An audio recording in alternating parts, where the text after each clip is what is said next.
Have you ever wondered what the word mantra truly means? Beyond the sacred syllables, the chants, and the vibrations lies a simple, powerful truth.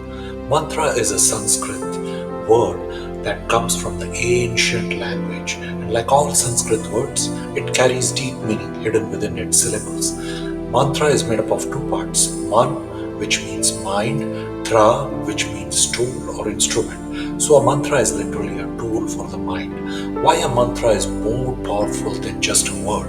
It's just something you recite, it's something you use, it's a vibration, sound, frequency designed to focus, uplift, and transform the wandering mind. Just as a simple sculptor uses a chisel to shape stone, the seeker uses a mantra to shape awareness, clearing mental clutter, grounding the self, and tuning into higher consciousness. So, mantra is used for meditation, protection, and power. Mantras can be chanted loudly, whispered softly, or repeated silently within. They carry the energy of intention, the power of sound, and the essence of stillness.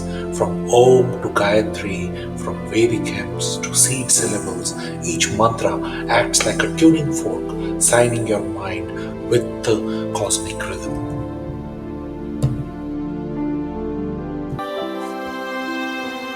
Yantra.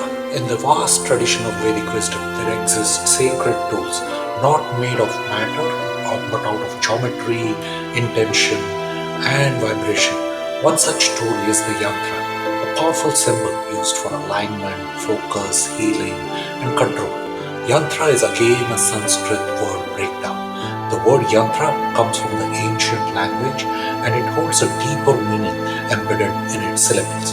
Yantra formed from two words: yam, which means to control, to sustain, or to discipline; tra, which means a tool or an instrument. Together, yantra literally means a tool for control, a spiritual or energetic instrument that helps bring order to chaos, focus to the mind, and balance to the body. Yantra is a geometry of consciousness. It's not just an art, it's sacred geometry, a visual mantra that focuses energy and consciousness. It is used as a meditation tool, a ritual object, and even a healing diagram. Where a mantra uses sound, a yantra uses form. Each shape, each angle designed to tune the subtle energies of the mind, body, and the spirit. The yantras are also used in Ayurveda for healing. The Ayurvedic medicine, the yantras are subtle healing aids placed on the body or in the environment to balance the doshas, calm the mind, or protect against negative energies. They work on the level of the prana, the vital life force, and are often inscribed with sacred symbols, deities, or planetary energies to harmonize the internal system with the external cosmos. So it's a tool for transformation, whether etched in metal, drawn on paper, or visualized in meditation. A yantra is a bridge between the physical and the metaphysical. It's a map of consciousness, a diagram of focus, a tool of internal control.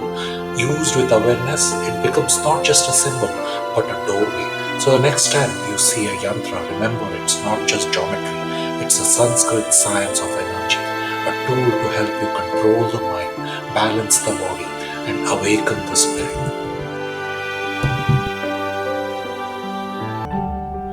The Shastras, in the timeless language of Sanskrit, there is a word that echoes through every branch of Indian wisdom, from astrology to Ayurveda, from philosophy to science. The word Shastra is a term that means much more than just a book. It is a manual of instruction, a codified body of language, a guide for how to live, understand, and evolve. The word Shastra comes from the root Shas, which means to instruct, teach, or command. So a Shastra is not just information, it is structured wisdom passed down to guide us in every field of life. So the plural form is the Shastras. When we refer to multiple texts or schools of knowledge, we say Shastras, meaning a collection of manuals or scriptures, each devoted to a specific domain. Jyotish Shastra, the science of astrology; Ayurveda Shastra, the science of life and healing; Dharma Shastra, the laws of righteousness and social order; Artha Shastra, the manual of governance and economics; Natya Shastra, the scripture of art, drama, and dance. Each Shastra serves as a guidebook offering rules, principles, and frameworks to master that field. So these are not just ancient texts, they are the timeless user manuals for human life, created by the sages, preserved through tradition, and relevant even today. They combine spiritual insight with practical knowledge, blending intellect, intuition, and experience into a structured path. So the next time you hear the word Shastra, remember it is not just a book, it's a manual for mastery, a blueprint of truth, and a guide that lights the way through knowledge. The ancient rishis looked up at the night sky and saw sort of a map, a celestial blueprint that connected the stars to the life on earth. This map, in the sacred language of Sanskrit, was called the nakshatra, a word that holds within it the key to understanding cosmic influence on human destiny. So, what does this word actually mean? The word nakshatra is made up of two root sounds. Naksh, meaning a map or sky chart, referring to fixed constellations. Tra, meaning again the tool, as we saw previously, and an instrument for understanding. Together, nakshatra translates to a tool to understand the stellar map of the star constellations, or more beautifully, a manual to interpret the stars' influence on earthly life. So the nakshatras are 27 of them, each representing a unique cluster of stars along the moon's path. As the moon travels through the zodiac each month, it passes through these nakshatras, staying in each one of them for approximately one day. And since moon traverses the fastest, covering all of these nakshatras in a month, they are called as lunar mansions. Another way to look at this is the 12 zodiac signs are solar in nature, tying it more to the sun. Nakshatras are lunar, offering insight into our emotions, instincts, karmic patterns, soul's journey, along with the help of other planets.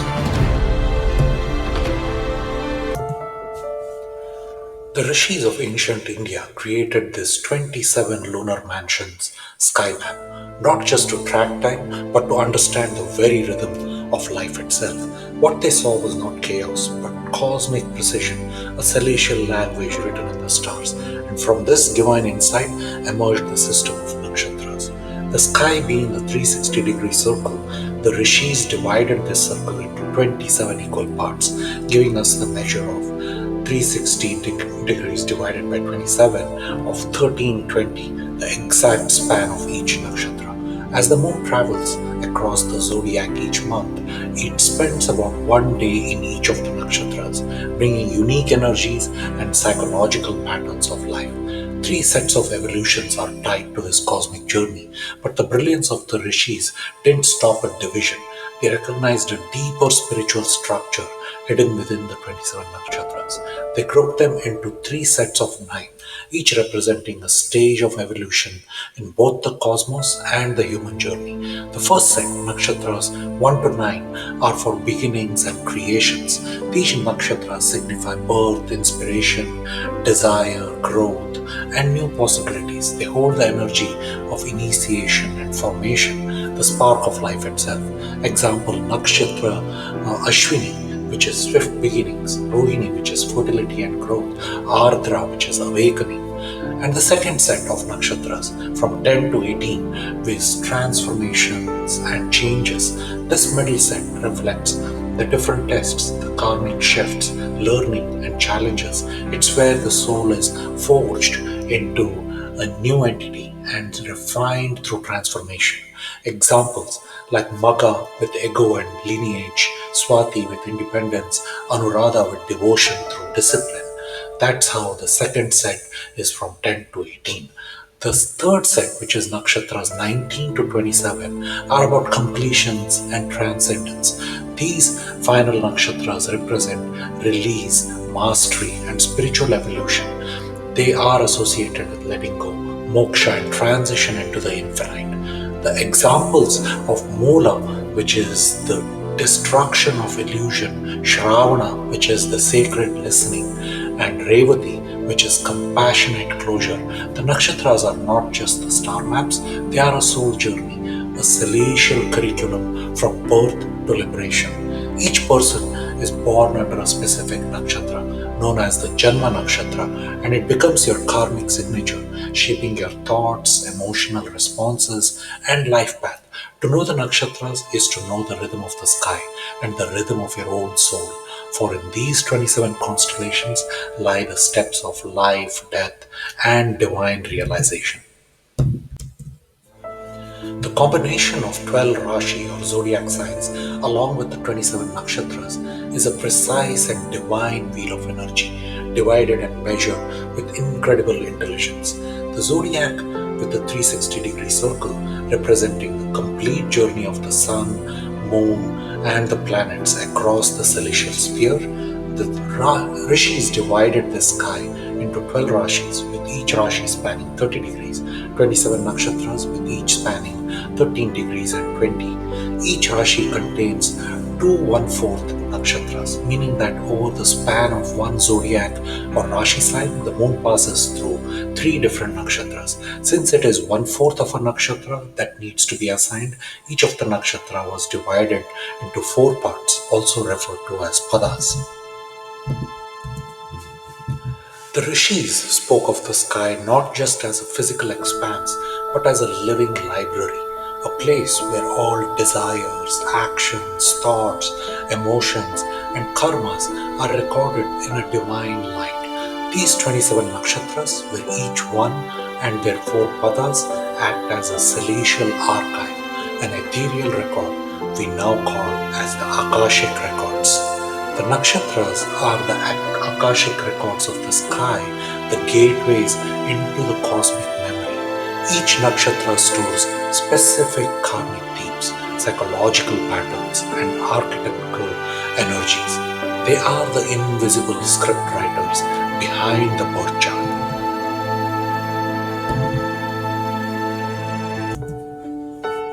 As the planets move through the nakshatras, they act as cosmic readers, activating the stories, lessons, and energies held within each stellar domain.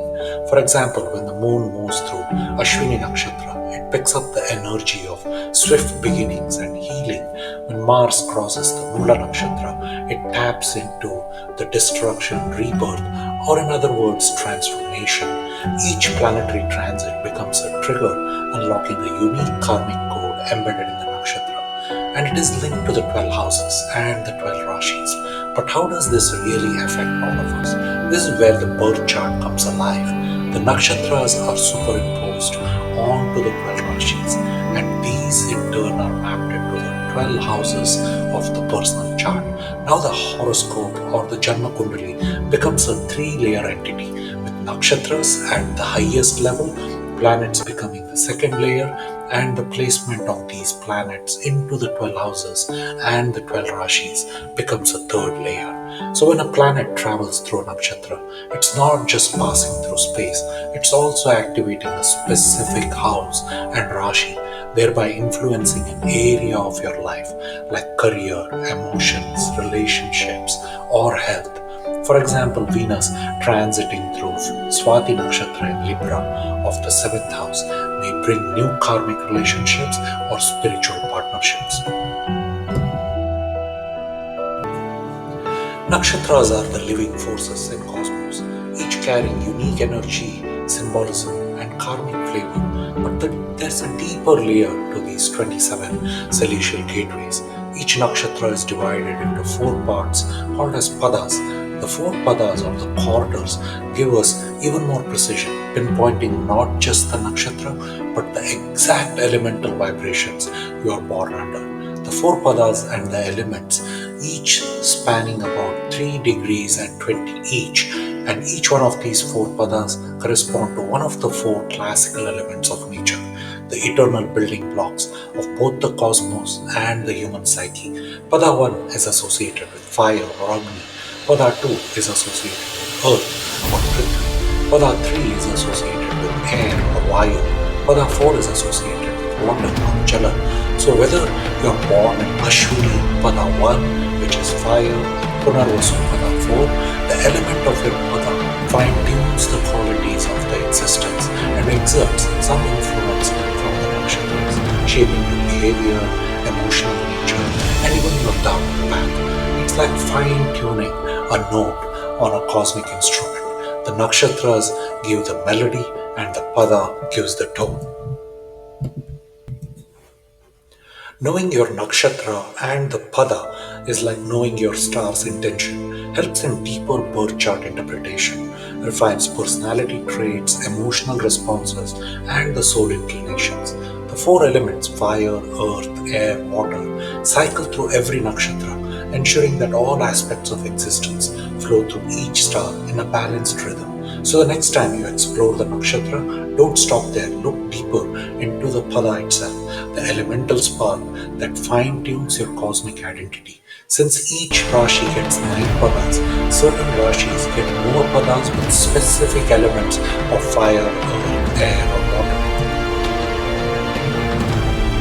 The mapping of nakshatras along with the padas can be better depicted when we map the fire, earth, air, water elements into a table. For example, Aries gets 3 padas of fire, so it's a fire sign. Cancer has 3 padas of water, hence it's a water sign. Aquarius has 3 padas of air, so it's an air sign. Capricorn has 3 padas of earth, so it's an earth sign.